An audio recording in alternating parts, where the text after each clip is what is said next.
Hi, my name's Claire and welcome back to my channel. Oh my goodness, you guys. I cannot believe how kind y'all have been. I mean, I can because everyone told me that Christian booktube is a very kind and welcoming place, but it was like more than I could have imagined.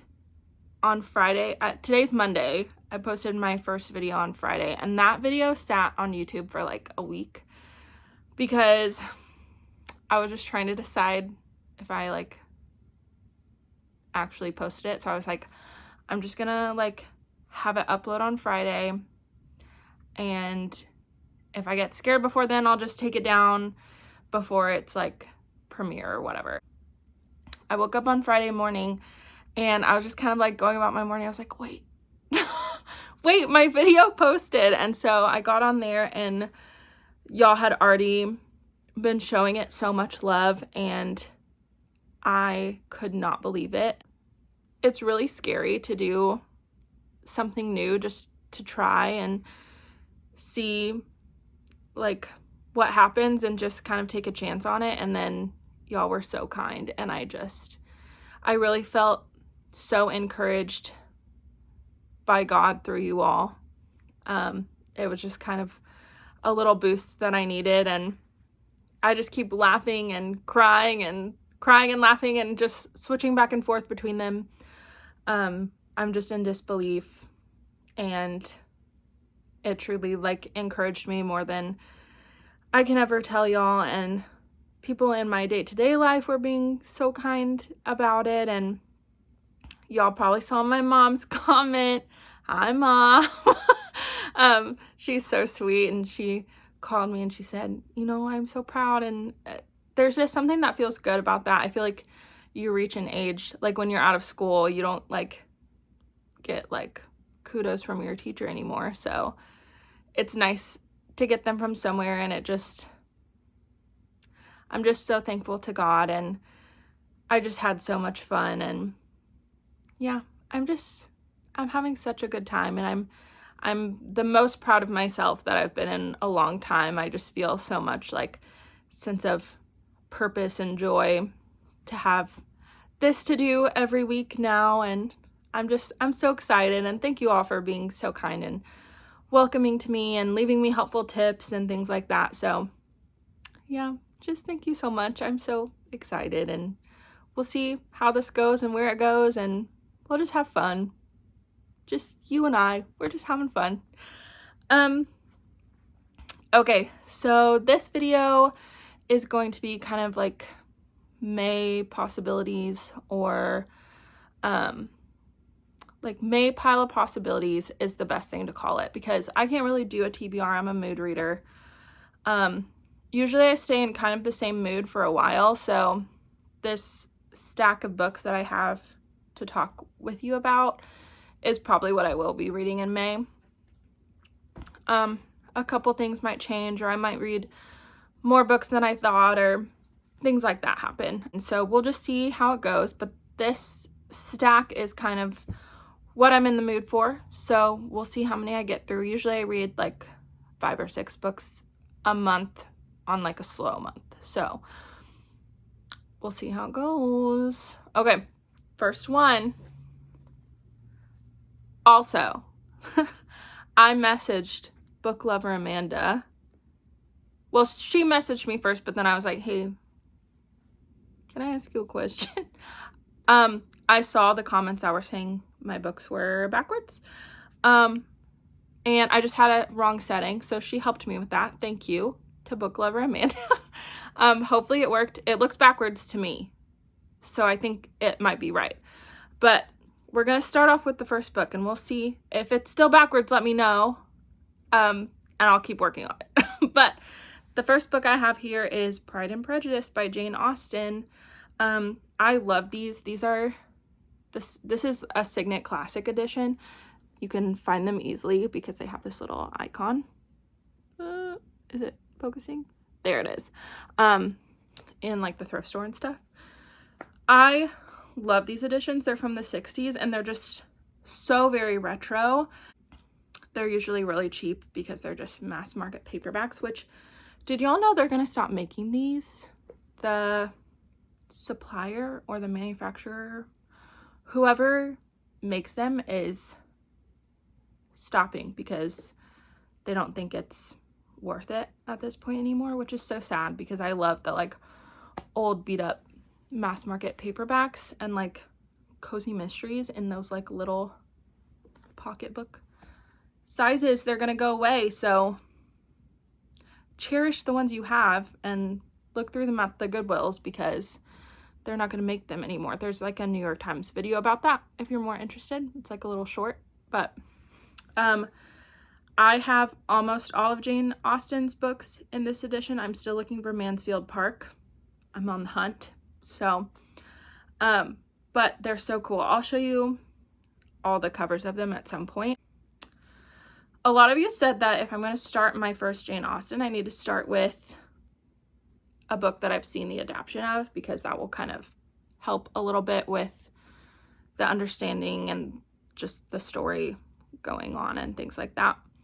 So I'm going to start with Pride and Prejudice. I have seen the 2005 adaptation. I have not seen the other adaptation. I don't know what year that one's from.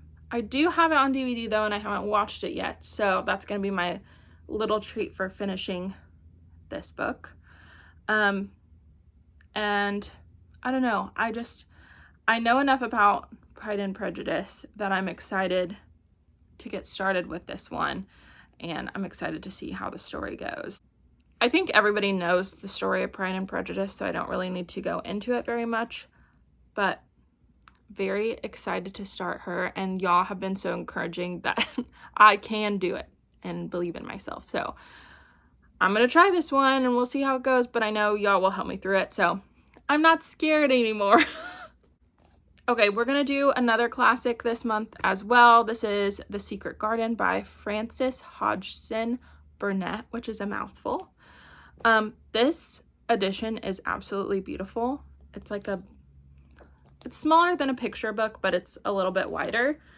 And look, it has a cutie little bird on that. There's candle wax on the back, but it has a cutie little bird. And then it has all these beautiful illustrations throughout, and I'm not going to flip through them because I'm afraid that they will be spoilers, and I have a really bad habit of flipping through books and accidentally ruining the ending for myself, so I'm going to try not to do that with this one.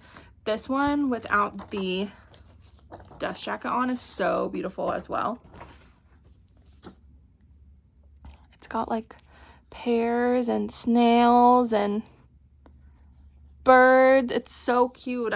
I have another book in this like edition, The Little Princess, and it's kind of the same thing except it's royal blue, and the icons change it for each book.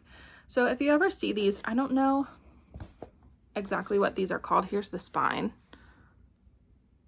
but they're just really beautiful, and I get excited when I find one. I only have 2 so far, but we'll see. I might find some other classics in this edition. I don't know anything about The Secret Garden, so I'm kind of excited to go into this one a little bit blind and just see what the story's like.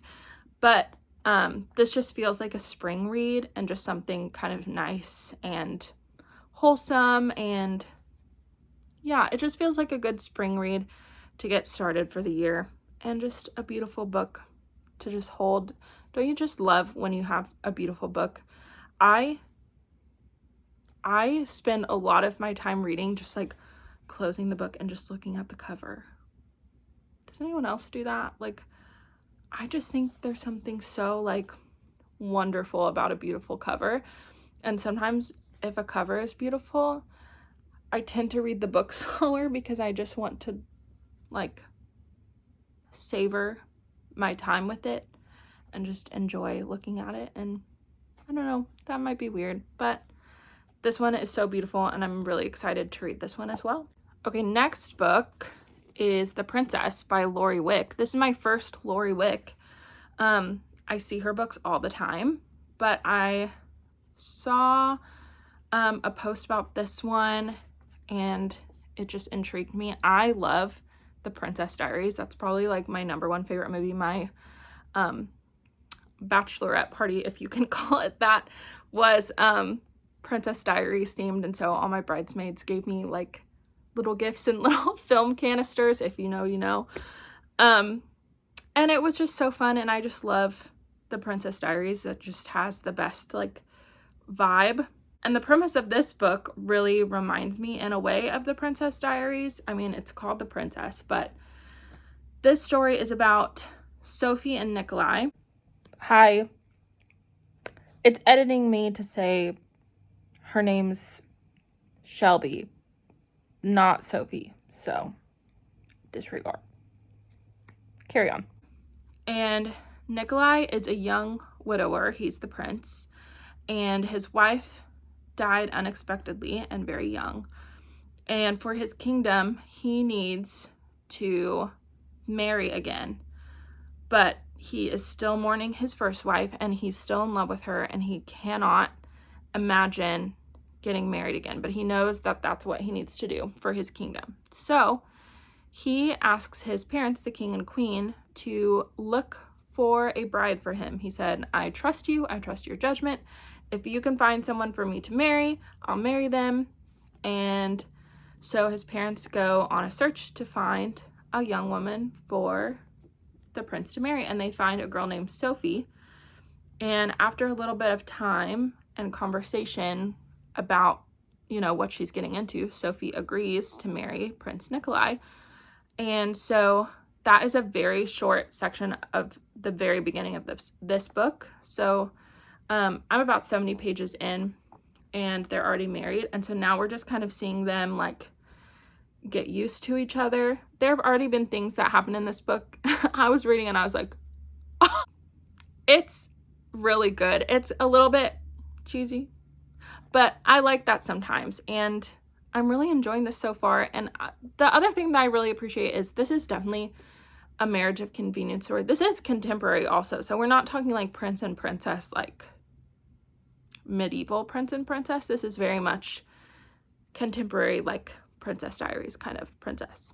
And I really enjoy that. It's a marriage of convenience, but both the characters, because this is a Christian book, have talked about the marriage covenant being for life, and they're gonna give it their all. Even if it takes a minute, they're gonna respect each other and work through whatever they're going through because they know their marriage is to honor God. And there's a good amount of reverence for marriage in this book, even though it is just like a marriage of convenience story, which I really appreciate. And I also just think this cover is gorgeous.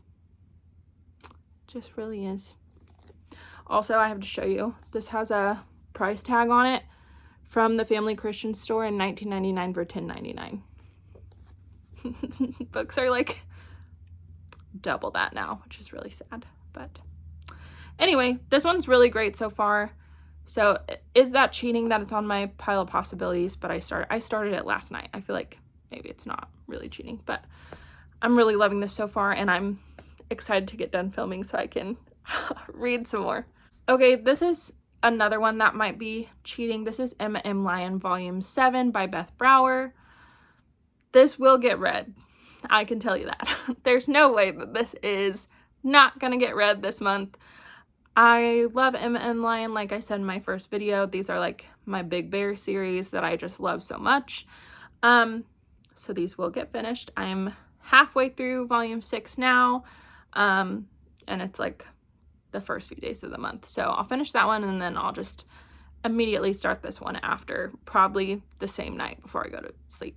So yep, Emma M. Lyon Volume 7. I don't know what happens in here because I'm not going to read the back because I don't want to spoil anything for myself. But the Emma M. Lyon series are just journals, the journals of Emma M. Lyon and all her quirky little escapades.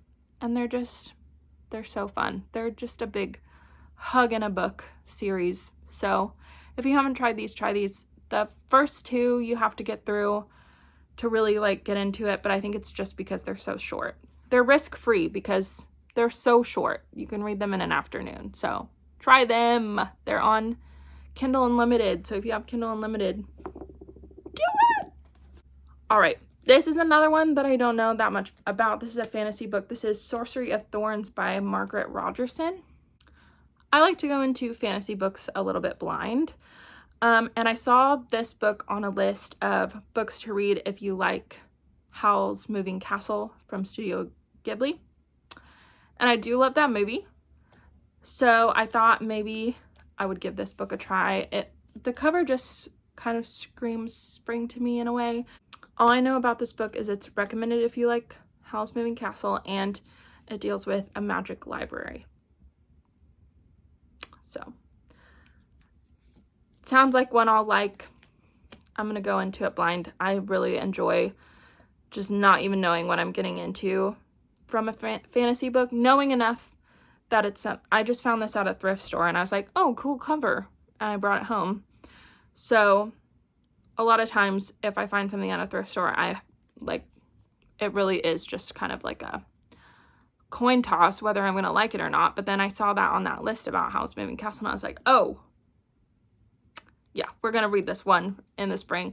So I'm really excited about this one. Magic library, can't really ask for more. This is YA, so I'm assuming it's gonna be clean. I've heard that it's clean, but you know, I'll see for myself, but I'll let you know, and I'll keep track of content and things like that. So The Sorcery of Thorns by Margaret Rogerson. I just think that's like the coolest cover.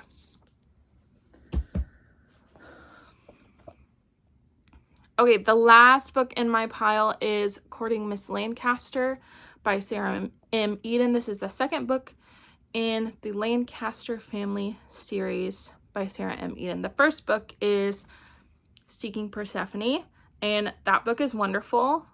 It is kind of like a Beauty and the Beast retelling, like a dark and stormy male main character, and the girl's like sweetie, and she has to like thaw his frozen heart and all that awful stuff. So I really enjoyed that one, and there's a great adaptation of the book on Amazon that you can watch. It's like a 4-episode miniseries, and I highly recommend that as well. They're all very clean, no language, just kissing. I don't know if I can tell you what this book is about because I'm afraid it's going to spoil the first book in the series. But this is, Persephone is the girl in the first book, and this is her sister who's just like a couple years younger than her, and like her love story. So I'm really excited to finish this series. I think there's, I think there's 5 books in the series, and they're all following a child from the same family. But Sarah M. Eden's writing is really quirky and funny and quick, and so you can easily fly through these books, and they're just so much fun. Highly recommend the first book, excited to read the second book, and eventually the rest of the series as well. Okay, y'all, that is it. That's my May pops. I'm really excited about all the books that I have to choose from. I'm going to finish The Princess first, and then we'll see what comes after that. But thank you so much for being here. Let me know if you've read any of these books in the comments, or if there are any that you're hoping to read soon, or any that you hadn't heard of before. Just say hi or something. I'm just glad you're here. So yeah, thank you for being here, and thank you for watching, and I'll see you next week. Bye.